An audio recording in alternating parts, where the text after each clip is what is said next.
বিশেষ করে বিভিন্ন মিল ফ্যাক্টরিতে আগুন, গত পরশুদিন আপনাদের মাধবদীতে আবার আগুন, বঙ্গবাজারে আগুন লাগলো।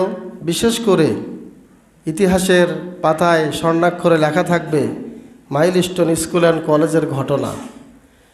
এই যে বিপদগুলো ঘটে, আমরা তাকদিরকে বিশ্বাস করি কি করি না? করি। কিন্তু নিজের পায়ে যদি আমরা নিজেরাই কুড়াল মারি, এটা কি তাকদিরের দোষ? নাই। মাইলস্টোন স্কুলে যেটা ঘটলো, আসলে যে বিমানটি দিয়ে বিধ্বস্ত হলো, এই বিমানটি 2006 সালে চীন দেশ এটাকে অকেজো ঘোষণা করেছে এবং চীন থেকে 2007 সালে তৎকালীন সরকার, বাংলাদেশ সরকার এটা কিনে নিয়েছে।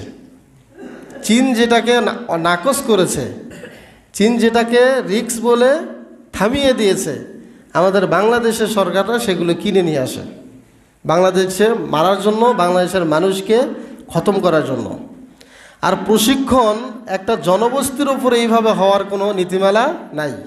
প্রশিক্ষণ হতে হয় ফাঁকা জায়গায়। আপনারা দেখবেন এই যে যারা হুন্ডা চালানো শেখে, তারা কি বিশ্ব রোডে শেখে নাকি একটা ফাঁকা মাঠে শেখে? ফাঁকা মাঠে। একটা আপনার প্রাইভেট কারের ড্রাইভিং শিখতেছেন, উনিও একটা ফাঁকা মাঠে যান। এটাই তো হওয়ার দরকার, কি বলেন, ঠিক কি না? কিন্তু প্রশিক্ষণ একটা যুদ্ধ বিমান, সেখানে প্রশিক্ষণ দেওয়া হচ্ছে ঢাকার জনবস্তি, সারা বাংলাদেশের মধ্যে সবচেয়ে যে জায়গায় মানুষ বেশি সেই জায়গায় প্রশিক্ষণ চালানো হচ্ছে।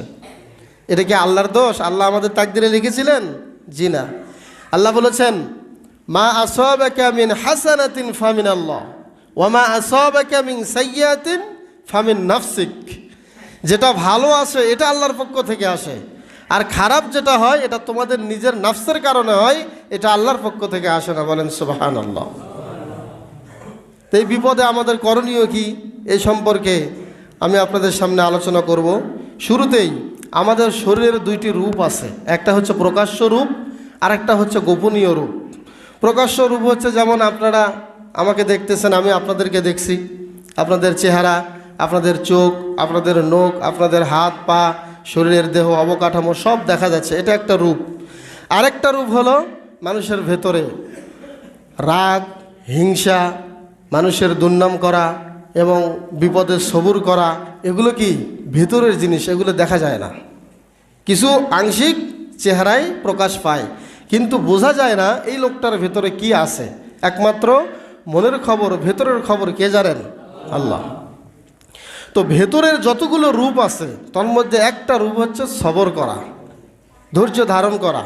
ধৈর্য ধরার যে রূপ, এটা কি বাহিরে দেখা যায়? এটা ভেতরের জিনিস।